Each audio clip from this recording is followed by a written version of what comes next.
사무엘하 14장 33절을 읽었습니다. 압살롬이 이제 다윗 앞에 나가서 이제 입을 맞추는 장면이죠. 오늘 말씀의 제목은 왕께 드릴 입맞춤입니다. 다윗과 압살롬 사이에 있었던 일에 대한 이해가 좀 필요한데요. 압살롬이 누군지 아나요? 네, 누구죠? 다윗의 아들. 네, 몇째 아들이요? 네. 압살롬은 다윗의 아들이죠. 다윗과 압살롬의 관계가 이렇게 멀어졌다가 다시 이렇게 지금 가까워지는 것 같은 오늘 본문의 이야기입니다. 압살롬이 다윗의 셋째 아들이었고요. 그에게는 이제 다말이라는 여동생이 있었습니다. 이쁜 여동생이 있었죠. 근데 다윗의 첫째 아들인 이제 다윗의 살아 있었으면 이제 다윗의 후계자가 되었을 첫째 아들이죠. 이 첫째 아들인 암논이 억지로 다말과 동침하게 되었고, 암논은 그렇게 동침하자마자 바로 다말을 심히 미워하며 떠나버렸습니다. 그러니까 다말에게 굉장히 나쁜 짓을 하는 것이죠. 그러니까 이제 압살롬이 다말의 오빠니까, 이 암논에게 분노하게 되고, 복수를 계획하게 됩니다. 2년 동안 이것을 준비하고 2년 후에 어떤 잔치를 열었어요. 이 양털을 깎는 그 기간 동안 잔치가 열리게 됩니다. 왜냐면 양이 한두 마리가 아니고, 한두 마리면 한두 시간이면 끝나겠죠? 근데 양이 수천 마리가 되는 거죠. 그러니까 이 양털을 깎으려면 굉장히 긴 기간, 며칠의 이 시간들이 필요한 거예요. 그동안 이제 잔치를 여는 거죠. 한쪽에서는 양털을 깎고, 한쪽에서는 먹고 마시고, 교제하고, 잔치를 벌이는 이 기간에 이 압살롬이 모든 다윗의 아들을 불렀습니다. 다윗이 암논까지 가야 되냐라고 했지만 압살롬은 걱정하지 마십시오 하면서 다 부른 거예요. 거기에 이제 모든 아들들이 다 간 거죠. 거기서 압살롬은 암논을 죽였습니다. 자기 형을 죽인 것이고, 자기 아버지의 아들을 죽인 것이고, 한 나라의 이제 세자를 죽이게 된 것이죠. 그리고 그는 그술이라는 곳으로 도망가서 거기서 3년을 이렇게 머물게 됩니다. 다윗은 압살롬이 암논을 죽였지만, 압살롬도 자기의 아들인 거죠. 그러니까, 한 1년, 2년, 3년의 이 시간이 지나면서 그냥 암논에 대하여 어떤 위로를 얻었고, 이미 죽은 아들이기 때문에 거기에 대하여 어떤 위로가 있었던 것이죠. 그것이 마음들이 좀 풀려진 것이죠. 이제 그러면서 압살롬에 대한 마음이 이렇게 점점 커졌습니다. 그러니까 비록 암논을 죽였지만 자기 아들이었고 이 압살롬을 보고 싶어하는 마음이 이렇게 커진 것이죠. 이것이 이제 3년 정도 지나니까 이것을 숨길 수 없을 정도로 이 마음이 커진 것 같습니다. 다윗의 신복이었던 군대 장관 요압이 이것을 알아차린 거예요. 지금 우리 왕께서 압살롬을 보고 싶은 마음이 너무 크구나. 그래가지고 이것들이 표정이나 어떤 행동이나 말에서 이것들이 다 드러났던 것 같아요. 그러니까 이것들을 알아차린 것이죠. 그래서 한 가지 꾀를 내어서 다윗으로 하여금 압살롬을 예루살렘으로 불러오게 합니다. 이제 한 여인을 보내서 다윗이 범죄했을 때 하나님이 나단을 보내서 한 비유를 들어서 이 다윗의 잘못을 드러내셨던 것처럼 한 여인을 이제 이 요압이 보내는 거예요. 그리고 한 비유를 말하면서 내가 두 아들이 있는데 한 아들이 다른 아들을 죽였다. 제 마을 사람들은 다 일어나가지고 그 남은 아들을 내놔라. 죽여야 된다. 율법에 따라 죽여야 된다. 이렇게 한다. 근데 그러면 내 남편의 이름이 끊어진다. 이 씨가 끊어진다. 라는 거죠. 그러니까 이 다윗이 그래 내가 그렇게 되지 않게 명령을 내릴게 라고 하는데 이 여인이 그러는 거예요. 그런데 왕께서는 왜 그렇게 하지 않습니까? 왜 그 쫓아낸 아들을 불러오지 않습니까? 라는 이야기를 하면서 불러오게 하는 거예요. 그런데 불러왔어요. 예루살렘으로 압살롬이 돌아왔죠. 3년 만에 그술에서 이렇게 돌아온 거예요. 그런데 여전히 다윗은 압살롬을 만나주지 않는 거죠. 왕궁으로는 불러주지 않는 거예요. 예루살렘 안으로는 들어왔지만 왕궁 안으로는 불러주지 않는 거죠. 압살롬은 분노가 치밀어 올랐습니다. 예루살렘으로 돌아오게는 해주었으면서 왜 나를 왕궁으로 불러주지는 않느냐 하면서 이 압살롬이 어떻게 했냐면 요압이 꾀를 내서 자기를 불러오게 했잖아요. 요압을 찾아가서 얘기하는데 요압도 자기를 무시하니까 요압의 밭에 불을 질러버렸습니다. 그랬더니 이제 그제서야 요압이 압살롬을 만나주는 거죠. 왜 그러냐 그랬더니 당신이 나를 불렀으니 책임져라. 나를 왕 앞에 불러 세워라. 지금 나를 불러놓고 뭐 하는 거냐 라고 하면서 막 화를 내는 거예요. 내한테 죄가 있으면 왕이 나를 죽이겠지. 나를 어쨌든 세워라 라는 거예요. 그렇게 요압은 다윗에게 나아가 이 일을 말했고 압살롬은 드디어 왕의 얼굴을 볼 수 있게 되었습니다. 그 본문이 지금 오늘의 본문인 거예요. 요압이 왕께 나아가서 그에게 아뢰매 왕이 압살롬을 부르니, 그러니까 지금 이전에 있었던 일들을 이야기한 거죠. 왕이시여, 지금 압살롬이 지금 이래가지고 뭐 우리 밭에 불도 지르고 난리가 났습니다. 어떻게 좀 해주십시오. 이렇게 한 거죠. 그래서 불을 부른 거예요. 그리고 그 앞에 얼굴을 땅에 대어 그에게 절하매 왕이 압살롬과 입을 맞추었다라고 하는 이야기입니다. 그러니까 입을 맞췄다라는 것은요, 압살롬이 이전의 지위를 다시 되찾았다라는 얘기인 거예요. 그러니까 왕궁으로 불러주진 않았던 거죠. 근데 불러서 이제 왕과 입 맞춰서 이제 이전의 왕자로서의 지위를 다시 회복하게 되었다. 어떤 이런 얘기를 하고 있는 거예요. 그런데 제가 이 겉모습만 보면 관계가 잘 회복된 것 같죠?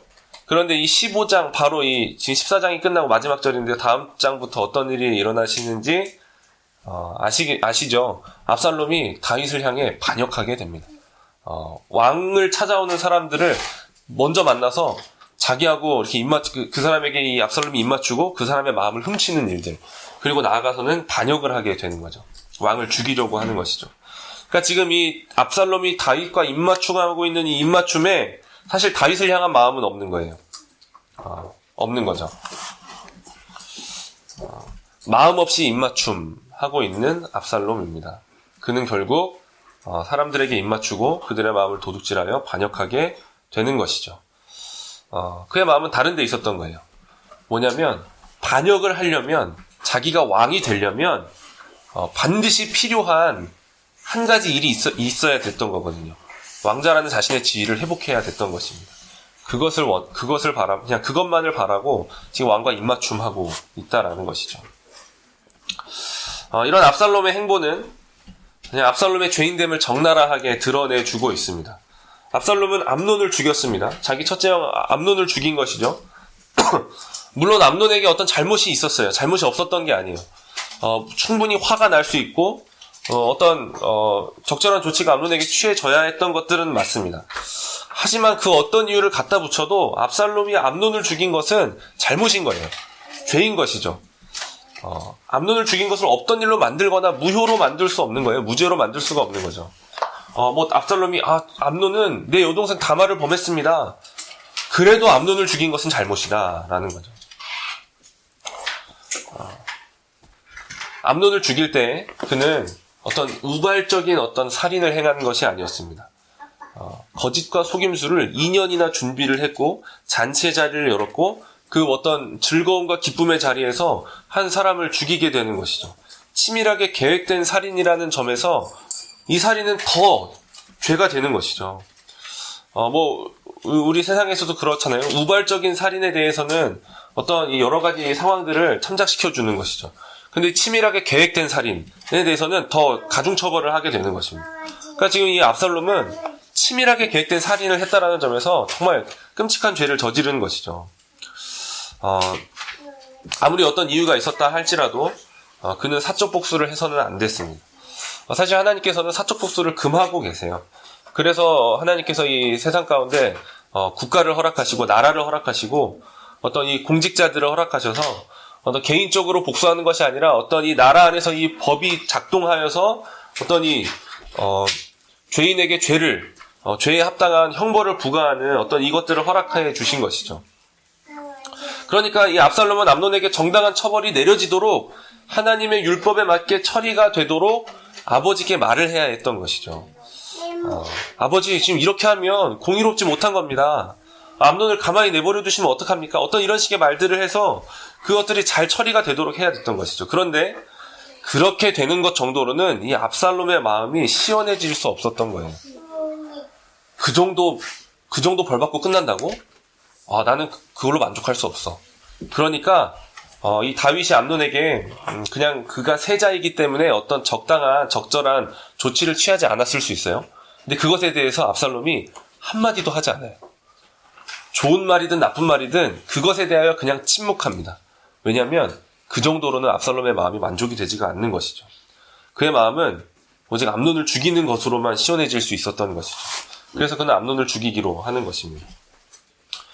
이 암논을 죽이기까지 얼마나 많은 죄악들이 그 모든 결정과 과정과 결과 가운데 있었는지 모릅니다. 그러니까 지금 이 암논을 죽이기로 할 때는요, 하나님의 율법은 공의롭지 못하다라는 거예요. 하나님의 법은 내 마음을 시원케 할 수 없어. 그것은 부족해. 그건 공의가 아니야. 어떤 이런 식의 생각들이 있는 거죠. 그것으로 내 마음이 만족이 되지 않는 거예요. 하나님의 법으로는. 또 암논이 죽게 되었을 때 다윗의 마음을 전혀 생각하지 않고 있죠. 아버지의 마음을 생각하지 않는 거예요. 아들인 거죠. 아들을 죽이는 거예요. 그냥 자기 자신만을 생각하고 있는 것이죠. 그리고 다말 또한 이 안 좋은 일을 당한 다말 또한 암논의 죽음을 원했을지도 의문인 것이죠. 그것에 대해 어떤 한마디 말도 없습니다. 그렇게까지 할 필요는 없잖아 라고 생각할 수도 있는 것이죠. 잔치를 열었죠. 위선의 얼굴로 가면을 쓰고 웃으면서 형제들을 평화를 가장한 죽음의 잔치에 초대했습니다. 막 즐겁게 막 이렇게 웃으면서 기뻐하면서 막 먹고 마시고 있는데 갑자기 어느 날 압살롬이 암논을 죽이는 거죠. 그 모든 다윗의 형제들이 다윗의 아들들이 아마 굉장히 충격적인 일을 경험한 것이었을 겁니다. 그래서 뭔가 잔치 자리에 나갈 때마다 항상 그 일이 생각이 나는 거죠. 막 두려워하고 이제 잔치에는 못 가겠다라는 어떤 그런 두려움, 그런 것들이 있잖아요. 뭐 예전에 한번 들었었는데 한일 선교사님이 이제 중국에 있다가 쫓겨나게 됐잖아요. 근데 이제 그때 어떤 이제 그 다른 선교단체의 선교사님이 자신의 핸드폰을 이렇게 써가지고 자신한테도 연락이 왔고 어느 날 갑자기 길거리에 서 있는데 공안이 와서 자기를 데려간 거예요. 그래가지고 막 한 하루 이틀인가 그렇게 막 조사를 받고 나온 거죠. 그 일 이후로 막 서 있는 게 무섭다라고, 막 그냥 길거리에 서 있는 게 무섭다라고. 그러니까 어떤 그런 식의 일들이 있을 수 있는 거죠. 잔치 자리에 갔는데 형제가 죽은 거예요. 다른 형제에 의해서. 얼마나 이 형제들이 서로에 대하여 불신하게 되고 뭔가 두려워하게 되고 그랬겠습니까? 다른 형제들을 믿을 수가 없는 일들이 생기는 것이죠. 암논은 어떤 망설임도 없이 어떤 이 이스라엘 나라의 왕세자를 죽였습니다. 그냥 한 사람을 죽이는 것도 큰 일인데 한 나라의 후계자를 죽이는 것이죠. 이것은 그냥 개인을 향하여서만 죄가 아니라 그냥 나라 전체를 향한 반역과 같은 일인 거예요. 반역한 것이죠. 왕세자를 죽인 거예요. 그냥 가벼운 그냥 어떤 공의가 이루어지게 그냥 내가 그렇게 했다라는 것으로 그냥 넘어갈 어떤 그런 일이 아닌 것이죠. 이 모든 죄악들이 오직 자기 자신의 마음을 만족시키기 위해 이루어진 일들입니다. 그냥 오직 자기 자신만을 생각하는 거예요. 자기를 중심으로 해서 이 모든 일들을 진행하고 있는 것이죠. 그는 자기밖에 모르는 끔찍한 죄인이었습니다. 그런데 자신이 얼마나 큰 죄를 지었다라는 것을 그는 깨닫지 못했습니다. 사실 그는 죽어야 되는 거예요. 다른 사람의 피를 흘리게 한 자는 그도 자신의 피를 흘려야 한다라고 하나님께서 말씀하셨습니다. 죽음은 죽음으로서 갚는 것이죠. 그래서 우리는 살인을 한 사람에게 사형이나 어떤 무기징역과 같은 어떤 그런 형벌들이 내려지지 않았을 때 얼마나 분노하게 되는지 모릅니다. 끔찍한 살인을 저지르면 저지를수록 아니 저 사람이 왜 저렇게 뭐 십몇 년 살다 나오는 거야? 이런 식의 생각들을 하게 되는 거죠. 그는 죽어야 했던 거예요. 범죄에 대한 합당한 형벌을, 죽음이라는 합당한 형벌을 받아야 됐던 것이죠. 그런데 그는 그술에서 잘 살았던 것 같습니다. 그술에서 사실 그 주변 사람들이 왕의 아들이니까 또 함부로 대할 수 없었겠죠. 그래서 어떤 뭔가 아까 그 여인이 와서 그렇게 얘기했다라죠. 한 아들이 다른 아들을 죽였더니 마을 사람들이 일어나서 그 아들을 내놔라, 율법에 따라 죽여야 된다 라고 했던 일이 이 압살롬에게는 일어나지 않았던 거예요. 그냥 그술에서 3년을 보내는 것이죠. 자신이 큰 죄인이라는 것을 깨달은 사람은 그 어떤 3년의 어떤 그 시간들을 만약에 죽어야 하는데 죽지 않는다라면 감사하며 살아야 되는 것이죠. 내가 죽을 죄인인데 죽지 않고 살아있다 라고 고백하면서 겸손한 삶을 살아야 되는 거죠. 혹여 요압이 꾀를 내서 다윗을 통해 자기를 불렀다 할지라도 저는 아버지께 나아갈 자격이 없습니다 라는 어떤 그런 식의 고백들을 해야 되는 거예요. 그런데 이 압살롬의 모습은 당당하게 예루살렘으로 들어오죠. 당당하게 예루살렘으로 들어오고서는 이 만나주지 않는 2년의 시간들이 흐르는데 그 시간 동안 막 분노하는 거예요. 왜 나를 불러주지 않냐 라는 거죠. 나를 왜 왕궁으로 불러주지 않는가에 대해서 막 분노하고 있는 것이죠. 이것은 자신의 죄를 깨달은 사람의 모습이 아닙니다. 자기는 죄가 없다라는 것이죠. 이 압살롬은 인간의 죄악된 모습을 그대로 보여주고 있습니다. 이 인간의 죄인된 모습을 그대로 보여주고 있는 한 모델인 것이죠. 자신이 얼마나 큰 죄인이라는 것을 깨닫지 못하는 죄인, 자신이 누려야 할 것 같은 권리만을 찾고 있는 죄인의 모습을 보여주는 것입니다. 마땅히 받아야 할 형벌, 자기가 죽을 죄를 지었다는 것에 대해서는 무지한 것이죠. 그리고 그냥 그 술에서 내가 3년이나 이렇게 외톨이 생활을 했으면 충분하지. 내가 예루살렘 안에 들어와서 2년 동안 왕을 못 봤으면 충분하지. 적당히 그 값을 치렀다라고 생각을 하고 있는 거예요. 세상에 수많은 사람들이 압살롬과 같이 살아가고 있습니다. 사실 스스로의 마음에 손을 얹고 가만히 생각을 해보면 뭐 정도의 차이는 있겠지만 자신이 죄인이라는 것을 누구나 생각할 것입니다. 내가 그래도 잘못이 아예 없진 않지. 그래도 내가 이 정도 잘못들은 하면서 사는 거지. 그냥 사람이 다 그런 거지. 라고 생각을 하게 될 것이죠. 그런데 그 죄의 무게를 생각하지 못하는 거예요. 그 죄의 심각성을 생각하지 못하는 거죠. 그리고 그것에 대해서 나는 그냥 적당히 그 값을 치렀다라고 생각하는 거예요. 내 삶의 어떤 고난의 시간들로, 어떤 어려움의 시간들로, 어떤 문제를 당한 것으로 나는 내가 받아야 할 모든 어떤 이런 것들을 다 받았어, 치렀어 라는 거죠. 3년이나 그 술에서 혼자 지내봤어? 난 충분히 고생했어. 어떤 이런 식의 생각들을 가졌던 압살롬과 같이 말입니다. 내가 죄인이라고? 그래. 근데 난 충분히 벌을 받았어. 내 삶이 얼마나 힘들었는지 알아? 라는 거죠. 삶이 얼마나 힘들었는지를 이야기하면 다 저마다 자기가 제일 힘들었다라고 얘기할 인생인 것이죠. 그러니까 난 충분히 벌을 받았고 나에겐 충분히 행복할 자격이 있고 고난받지 않을 자격이 있어. 난 이제 꽃길을 걸어야지 라는 거예요. 자신이 누려야 할 권리를 찾는 것이죠. 그리고 그것을 막고 있는 것 같은 사람들의 밭에 불을 지르는 것이죠. 그것을 주지 않는 하나님을 향해 분노하고 대적하는 삶을 사는 것입니다. 인생에 보면 불 지르는 인생을 사는 거예요. 불 지르는 거죠. 내가 누려야 할 권리를 못 누리게 하는 사람들을 하나하나 찾아가지고 그를 향해 분노하고 그의 밭에 불을 지르는 거죠. 네가 책임져라. 너 때문이다. 내가 지금 이렇게 된 건 너 때문이야. 그냥 자기 생각을 못 하는 거예요. 너 때문에 내가 이렇게 된 거야. 라고 하면서 그 밭에 불을 지르는 거예요. 그 밭에 또 다 불타면 또 다른 사람을 찾는 거예요. 다른 사람에게 가서 막 분노하면서 그 밭에 불을 지르는 거죠. 이번엔 네 책임이다. 네가 나를 책임져라. 자기 자신은 잘못한 게 없고 누군가에게 책임을 묻는 인생이 되는 거죠. 그런데 그 모든 화살은 사실은 누구를 향해 있냐면 하나님을 향해 있는 것입니다. 내가 죄가 있으면 죽이시던가 왜 이렇게 비참한 생활을 하게 합니까? 라고 하는 하나님을 향한 이 하늘을 향한 분노가 있는 것이죠. 하나님이 없다고 생각하면 그냥 무시하면 그만인데 그렇지 않는 거예요. 싫어하고 증오하고 미워하는 것입니다. 하나님을 원망하는 것이죠. 결국 이 모든 분노는 사실 하나님께 향해 있는 것이죠. 하나님께 마음이 없는 죄인들의 마음이 이렇습니다. 이런 것이죠. 압살롬이 다윗에게 마음이 없었던 것과는 달리 다윗은 압살롬을 향해 마음이 간절했습니다. 간절했던 것이죠. 4번을 하고 있습니다. 다윗이 왜 압살롬을 부르지 않았을까요? 3년 만에 압살롬을 예루살렘으로 불렀는데 왕궁으로는 부르지 않았죠. 왜 부르지 않았을까? 마음이 없어서가 아닙니다. 지금 마음이 있었다라고 13장 마지막 절을 보시면요. 다윗 왕의 마음이 압살롬을 향하여 간절하니 암논은 이미 죽었으므로 왕이 위로를 받았음이더라. 그러니까 다윗 왕의 마음은 압살롬을 향해 간절했던 거예요. 마음이 있었던 거죠. 막 불타고 있었던 거죠. 내 사랑하는 아들을 보고 싶다. 그런 마음들이 있었던 거예요. 그런데 그를 예루살렘으로는 불렀는데 왕궁으로는 부르지 않는 지금 2년 동안 부르지 못했어요. 부르지 않은 거죠.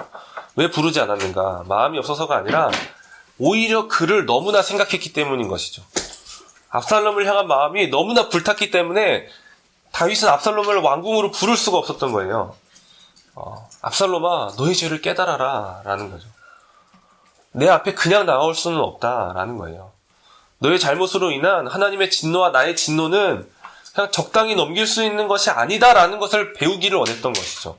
그래서 압살롬이 하나님 앞에 나아가 회개하고 그리고 그 회개한 심령으로 자신을 찾아와 겸손히 자신을 찾아와서 용서를 구하는 그것을 바랬을 것입니다. 아버지, 제가 정말 죄송합니다. 제가 정말 죽을 죄를 지었습니다. 주님, 아버지, 저를 용서해 주실 수는 없습니까? 라고 하면서 압살롬이 자신을 찾아와야죠. 근데 압살롬은 왜 아빠는 나를 안 찾아? 나 왜 불렀어? 그냥 구슬에 있게 냅두지. 이런 식의 생각들을 하고 있었던 거예요. 어떤 부모가 자기 자녀가 자신의 죄를 깨닫지 못하기를 바라겠습니까? 잘못했어요. 잘못했는데 전혀 잘못을 깨닫지 못하는 거죠. 깨닫지도 못했는데 적당히 넘어가 줄 수 있는 부모는 없는 거죠. 어떤 부모가 자기 자녀를 향한 진노를 풀지 않으려고 하겠습니까? 풀고 싶은 거예요. 그런데 이 잘못을 깨달아야 되는 거죠. 그래서 용서를 구해야 되는 거죠. 정상적인 부모라면 자기 자녀가 자신의 잘못을 깨닫고 회개하는 것을 바랄 것입니다. 그리고 그때 진노를 풀고 사랑한다라고 이야기해 주기를 원하는 것이죠. 그러니까 자녀를 사랑하기 때문에 진노하게 되는 것입니다. 지금 다윗의 마음이 그런 마음이었던 거예요. 날마다 왕궁으로 부르고 싶었을 것입니다. 날마다.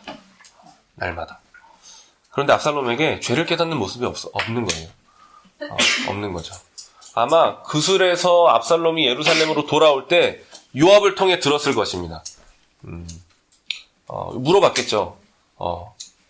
압살롬이 어떠더냐? 라는 거죠. 이렇게 얘기를 해주는 거지.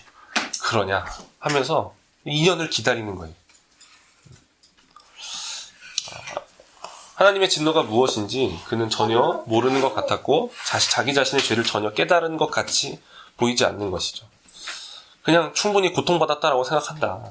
형벌을 다 받았다라고 생각한다. 하나님의 진노, 다윗 왕의 진노를 이상하게 여긴다. 라는 어떤 그런 말들이 계속 들려오는 것이죠.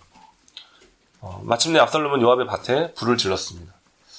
압살롬이 스스로 회개하고 용서를 구하며 찾아오기를 바랬을 다윗은 아버지가 자신을 찾아주지 않는다며 분노로 가득한 압살롬의 이야기를 요압에게 듣게 되는 것이죠.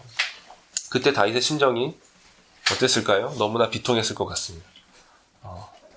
그냥 그렇게 그 이야기를 듣는데 그냥 이렇게 막 탄식 섞인 압살롬을 부르는 소리가 나오는 거죠. 압살롬아. 그러면서 어쩔 수 없이 그를 부르는 거예요. 어쩔 수 없이 부르는 것이죠. 그가 깨닫고 돌아오기를 바라는 것, 그래서 진정으로 회복되어 이전보다 더 큰 영광을 얻는 것, 이것이 압살롬을 향한 다윗의 간절한 마음이었던 것입니다. 그리고 이것이 우리를 사랑하시는 하나님의 마음인 것이죠. 우리를 사랑하시는, 이 세상을 사랑하시는 하나님의 마음이 이런 마음입니다. 자신의 죄를 깨닫고 하나님의 진노를 보며 그 앞에 회개하여 왕을 찾아오는 것, 이것이 하나님 아버지의 마음이라는 것이죠. 우리가 압살롬과 같이 하나님의 진노를 보지 못하고 자신의 죄를 깨닫지 못할 때에도 그냥 분노에 차올라 여기저기 불을 지르는 삶을 살 때에도 하나님은 다윗이 압살롬을 향하여 가졌던 마음으로 우리를 대해주시는 거예요. 그렇게 대해주신 거죠. 우리는 압살롬의 결론을 압니다. 그는 끝까지 회개하지 않았고 끝까지 다윗에게 마음을 주지 않았습니다. 하나님과 다윗을 반역하고 스스로 왕이 되고자 했습니다. 모든 죄인의 인생의 결론은 압살롬의 결론과 같습니다. 끝까지 회개하지 않는 거예요. 끝까지 하나님을 향해 마음을 들이지 않는 거죠. 사람들에게 입맞추며 하나님을 향해 반역하는 것, 이것이 모든 죄인의 인생의 방향이고 결말이 되는 것입니다. 압살롬의 결말은 어떻습니까? 반역에 실패하고 죽는 거예요. 모든 죄인의 인생의 결말은 이거입니다. 반역에 실패하고 죽는 것이죠. 영원한 죽음, 영원한 형벌에 처하게 되는 것입니다. 그런데 우리는 압살롬의 결말과는 다른 결말을 받은 사람들입니다. 그렇죠? 우리는 압살롬처럼 반역에 실패하고 죽지 않을 거예요. 그렇죠? 우리는 반역하지 않을 거예요. 우리는 압살롬과는 달리 왕을 향하여 우리의 마음을 드리는 사람들입니다. 그냥 압살롬이 딴 생각하면서 뒷생각하면서 어떤 다른 꿍꿍이로 왕께 나아가 왕과 입맞춤하는 것처럼 그렇게 입맞춤하는 사람들이 아니라는 거죠. 우리는 압살롬과 달리 어떤 이 왕과의 관계의 회복을 이용해 먹고자 왕께 입맞춤하는 사람들이 아닙니다.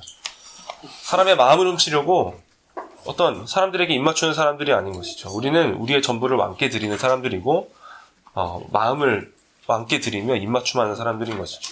어떻게 그렇게 되었습니까? 우리가 처음부터 압살롬이 아니었기 때문에가 아니라는 거예요. 우리는 압살롬이었어요. 우리는 다 압살롬 같은 그런 사람들이었던 것이죠. 우리는 죽음이라는 죄의 삭을 받아야 하는 죄인들이었습니다. 스스로는 결코 죄인인 것을 깨닫지 못하는 죄인인 것이죠. 하나님의 진노가 얼마나 큰지 보지 못하는 거예요. 부패하고 무능력한 죄인들이었던 것이죠. 그리고 하나님과 사람을 향한 미움과 증오로 차올라 여기저기 불을 지르는 분노의 사람이었습니다. 그런데 이게 도대체 어떻게 된 것인가? 왜 나는 압살롬의 결말을 받지 않고 다른 결말을 받게 된 것인가? 라는 것이죠. 오래전 다윗은 압살롬이 스스로 마음을 돌이킬 것을 바라며 그저 기다리는 아버지였고 그저 기다리는 왕이었습니다. 그렇게밖에 할 수 없는 거예요. 그냥 왕궁에 앉아서 그냥 그가 그렇게 돌아오기를 그저 기다릴 수밖에 없는 왕인 것이죠. 그런데 하나님께서는 자기 백성이 스스로 그 마음을 돌이킬 것을 바라며 그저 기다릴 수밖에 없는 무능한 아버지가 아니시라는 거예요.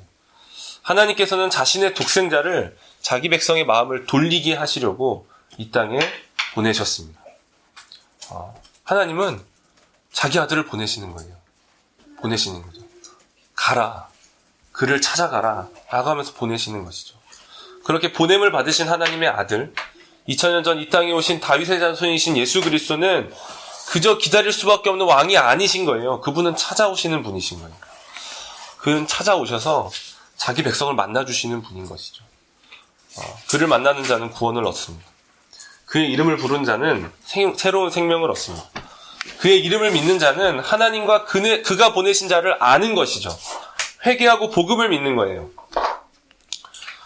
예수님은 압살롬이었던 죄인을 찾아가 그로 하여금 죄를 깨닫게 하고 하나님의 진노를 보게 하십니다. 우리가 대단해서 뭔가 죄를 깨닫고 하나님의 진노를 본 게 아니에요. 대단해서 하나님 앞에 믿음을 드리고 회개한 게 아니라는 것이죠. 그저 예수님이 우리를 찾아오셨기 때문인 거예요. 다른 이유가 없는 거예요. 그가 나를 만나주셨기 때문인 것이죠. 그가 나로 눈을 뜨게 하시고 귀를 열어주시고 그냥 아무 힘 없던 이 다리에 힘을 넣어주시고 일어나게 하시는 것이죠.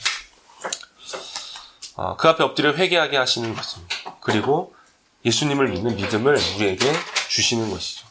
그리스도 안에서 새로운 생명을 얻게 하시는 것입니다. 그리고 우리에게 영원을 주시는 것이죠. 예수님은 보좌에 앉아 기다리시는 분이 아닙니다. 찾아오시는 분이십니다. 2000년 전에 이 땅을 찾아오셨고 그리고 우리 각 사람을 찾아와 주셨습니다. 하나님의 말씀인 진리와 성령으로 우리를 찾아와 주신 것이죠. 예수님을 만나셨습니까? 예수님은 찾아와 주시는 분이에요. 우리가 지금 이 자리에 모여서 사실 세상은 이해할 수 없는 방식으로 우리의 삶을 사는 거죠. 너네 왜 이렇게 많이 모이냐? 일주일에 한 번 보면 되지 않냐? 수요일에도 보고 금요일에 모여서 막 기도도 하고 일요일도 모이고 토요일에 막 형제들도 모여요. 막 이런 모임들 이런 모임들 막 있는 거죠. 사실 이해할 수 없는 거예요. 뭐하러 저렇게 많이 모이지? 뭐하러 이렇게 이 교회에 돈을 막 내지? 이런 거죠. 10%를 왜 떼? 이렇게. 하나님이 돈이 없어? 이런 식의 말들을 막 하는 거예요. 이해할 수 없는 삶의 방식을 우리가 사는 거죠. 왜냐하면 그리스도께서 우리를 만나주셨기 때문입니다. 우리의 삶에 찾아와 주셨기 때문인 것이죠. 그래서 우리가 그분이 찾아오셨기 때문에 우리 주 예수 그리스도의 십자가 앞에 서서 그냥 내가 바로 저 십자가에 달렸어야 할 죄인이다라는 것을 깨닫게 되는 것입니다. 그리스도께 쏟아지는 그 하나님의 진노를 보며 그 진노가 바로 나에게 쏟아졌어야 할 진노다라는 것들을 깨달을 수 있었던 것이죠. 이 은혜가 압살롬을 변화시키는 은혜가 저와 여러분들에게 있다라고 믿습니다. 그리고 그 은혜는 그냥 단지 구원받을 때만 받고 끝나는 게 아닌 거예요. 그냥 구원받을 때만 받고 끝나는 게 아니라 지금도 받아야 되는 은혜인 것이죠. 우리는 계속해서 날마다 십자가 앞에 서서 죄인이라는 것들을 깨달아야 됩니다. 날마다 그 십자가 앞에 서서 우리 주 예수 그리스도를 보며 주님이 아니었으면 하나님의 진노는 나에게 쏟아졌을 것인데 라는 것들을 봐야 되는 것이죠. 그리고 압살롬 같은 나를 변화시킨 하나님을 찬양하는 것입니다. 그분의 일하심을 고백하는 것이죠. 그 은혜를 지금도 여전히 받고 누릴 수 있기를 소원합니다. 그것 때문에 우리는 이제 압살롬이 아니게 된 거예요. 압살롬이 아니게 된 것이죠. 압살롬은 어떤 사람입니까? 반역하려고 왕께 입맞춤하는 사람입니다. 겉모습은 뭔가 왕과의 관계가 회복됐다, 입맞춤했다, 뭔가 회복이 됐구나라고 했는데 사실 아닌 거예요. 칼을 품고 있는 것이죠. 우리는 압살롬으로서가 아니라 진정한 왕의 자녀가 되는 것이죠. 우리는 억지를 부려서 부당하게 왕자의 지위를 회복한 사람들이 아닙니다. 요한복음 1장 12절에 이렇게 말하죠. 영접하는 자 곧 그 이름을 믿는 자들에게는 하나님의 자녀가 되는 권세를 주셨으니 믿는 자들에게 하나님께서는 자녀가 되는 권세를 주셨습니다. 예수님을 믿는 믿음으로 우리는 하나님의 자녀가 되는 것이죠. 진정한 왕의 자녀가 되는 것입니다. 애들 찬양에 그런 찬양 있죠. 왕왕왕왕 나는 왕자다. 0000 나는 공주다. 라는 이 어린이 찬양처럼 우리는 하나님의 자녀가 된 거예요. 온 만물의 주인이시고 왕이신 하나님의 자녀가 되었고 우리는 그 자녀로 하나님의 자녀로 이 땅에서의 삶을 살아야 하는 것이죠.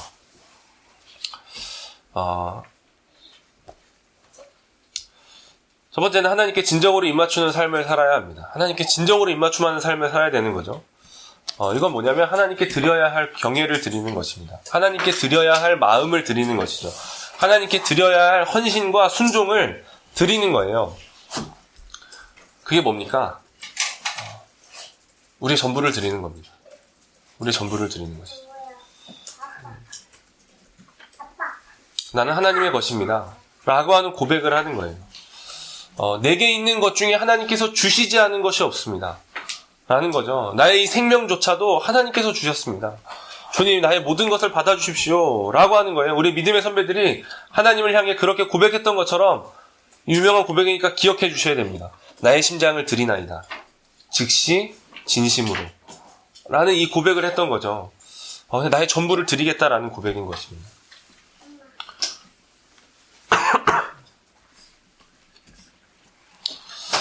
이 고백이 있어야 되는 것이죠.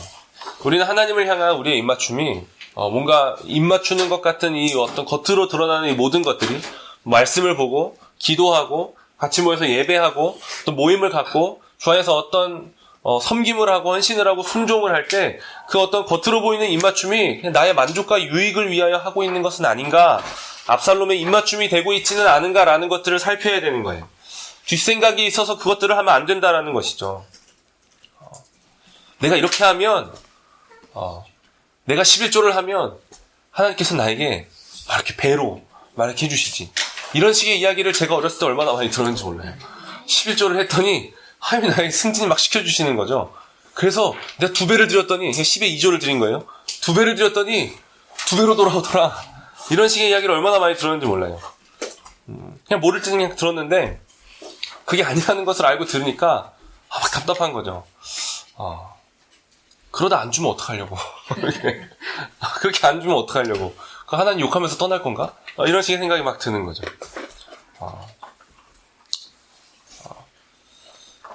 하나님께서 우리에게 너무나 많은 것들을 허락해 주고 계십니다. 하나님께서 우리에게 뭔가를 주셔서가 아니라 그저 우리를 구원하신 것으로 말미암아 우리는 그냥 우리의 전부를 드릴 수 있는 거예요. 온 세상을 다 얻어도 영혼을 잃어버리면 아무 소용이 없는 거죠.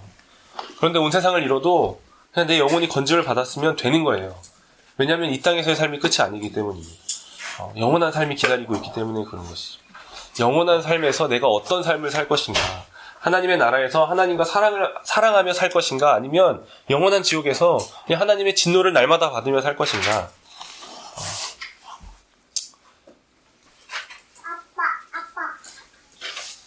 하나님과의 사랑의 관계에 있다라는 것을 보고 누리고 그것으로 기뻐해야 하는 것이죠. 그것으로 기뻐하며 하나님께 마땅히 드려야 할 순종과 마음을 드리는 것입니다. 드리는 것이죠.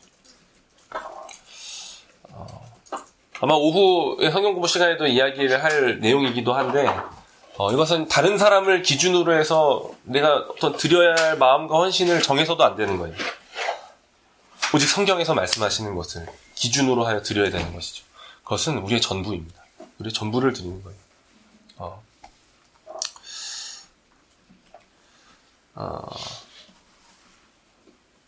네, 우리의 모든 경건의 시간들 가운데 하나님을 향한 헌신과 섬김, 예배의 모든 거룩하는 것들 가운데 그냥 은연중에 들어온, 나도 모르게 어느새 들어온 틈탄 이 모든 뒷생각들을 발견하게 해주시기를 구합니다.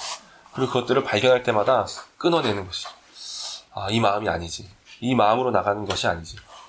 그저 은혜로 나가는 것이지. 은혜 받은 자로 합당하게 그저 나아가는 것이지. 라고 그것들을 발견할 때마다 회개하고 그것을 제거하는 것입니다. 그것이 하나님께 진정으로 입맞추는 삶인 것이죠. 그리고 두 번째는 사람에게 진정으로 입맞추는 삶입니다. 왕을 향한 마음이 없었던 압살롬은 사람에게 입맞추게 되죠. 사람에게 입맞추는데 그건 정당한 것이 아니었다라는 거예요. 왕에게 향하여야 할 마음을 자기에게로 향하도록 그 마음을 훔치는 일을 했던 거예요. 그래서 도둑질 중에 가장 나쁜 도둑질이 마음을 훔치는 도둑질입니다. 마음을 훔치는 거죠. 뭔가 이렇게 준이의 마음이 엄마에게로 향해야 되는데 그거를 막 다른 데로 막 돌려지게 막 훔치는 거죠. 엄마 믿지 마. 내 말을 믿어. 이렇게 어떤 이런 식의 마음을 막 훔치는 거죠. 이 가장 나쁜 도둑질이라는 거예요. 그것은 아무리 그가 백성들에게 호의를 베푸는 것이었어도 그로 말미암아 어떤 유익을 실제적으로 그 백성이 얻었다 할지라도 그것은 왕에게 죄이고 그리고 사람의 마음이 정당하게 가야 할 곳을 가지 못하게 하는 것이기 때문에 그 사람에게도 죄가 되는 거예요. 아무리 그 사람, 야, 너가 나한테 나와가지고 내가 이렇게 이야기해줘가지고 너 그래서 이렇게 잘 됐잖아 라고 했어도 어떤 실제적인 유익을 얻은 것처럼 보여도 그 사람에게 죄가 된다라는 거예요. 그 사람의 마음을 훔쳤기 때문에 그렇습니다. 훔쳤기 때문에 그런 것이죠.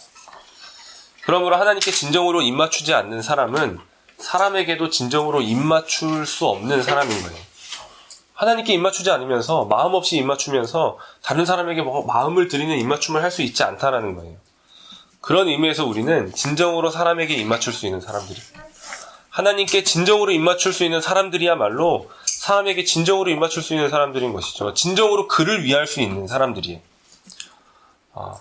여기서 가장 중요한 건 사람의 마음이 하나님을 향하도록 한다라는 것입니다. 그의 마음이 우리에게 향하도록 그의 마음을 훔치지 않는 사람들이라는 것. 이게 가장 중요한 거예요. 우리는 모든 관계 가운데 그 사람의 마음이 하나님을 향하도록 해야 하는 사람들인 것이죠. 우리가 만나는 사람들이 그가 믿는 사람이든 믿지 않는 사람이든 그가 마땅히 그의 마음을 받으셔야 할 하나님께 그 마음을 드리기를 원하는 사람들이어야 합니다. 만날 때 그 사람이 믿는 사람이면 당연히 그래야 되고 믿지 않는 사람이어도 어떤 그의 말과 어떤 그의 삶과 그의 마음을 들을 때 저 사람의 마음이 하나님께 드려져야 되는 거예요. 라는 것들을 생각하고 그것들을 원하며 그 관계를 이어갈 수 있어야 하는 사람들이라는 것이죠.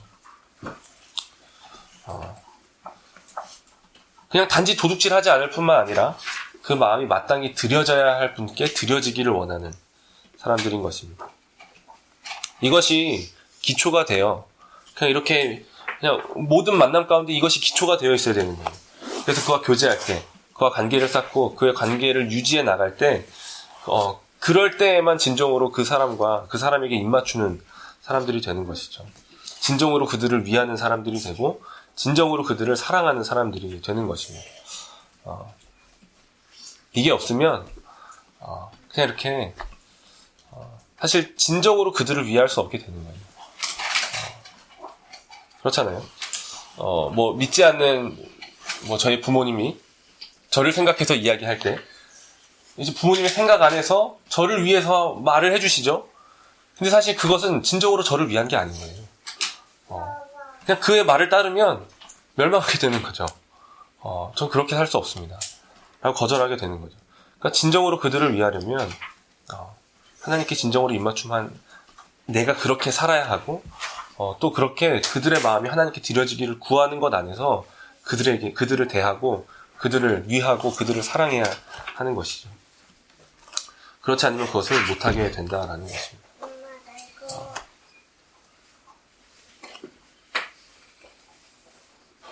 하나님께 진정으로 입맞추고 사람에게 진정으로 입맞추는 삶을 살아야 하는 것이죠. 말씀을 마치겠습니다. 우리는 한때 다 압살롬이었습니다. 다 압살롬들이었던 거예요. 우리 이것을 기억해야 됩니다. 전 압살롬이었던 적이 없는데요. 다 없는 거예요. 우리는 다 압살롬들이었어요. 우리가 하나님의 자녀가 되는 권세를 받아서 이 모든 좋은 것들을 누리는 것에 당연한 것은 없습니다. 당연한 것은 없죠. 오직 분에 넘치는 은혜만 있을 따름입니다. 우리는 한때 압살롬이었고 그냥 압살롬과 같이 그냥 이전에 다윗 앞에 섰던 그 압살롬과 같이 그냥 마음 없이 입맞춤하고 사람의 마음을 도둑질하다가 그렇게 반역하여 근데 반역에 실패하고 죽음을 맞이해야 하는 그런 그냥 멸망할 압살롬들이었는데 그래서 우리는 은혜를 받은 것이죠. 그냥 그리스도께서 우리를 찾아와 주신 거예요. 그리고 우리를 변화시켜 주시고 죄를 깨닫게 하시고 회개하게 하시고 왕 앞에 나와 우리의 마음을 드릴 수 있게 해주시는 것이죠.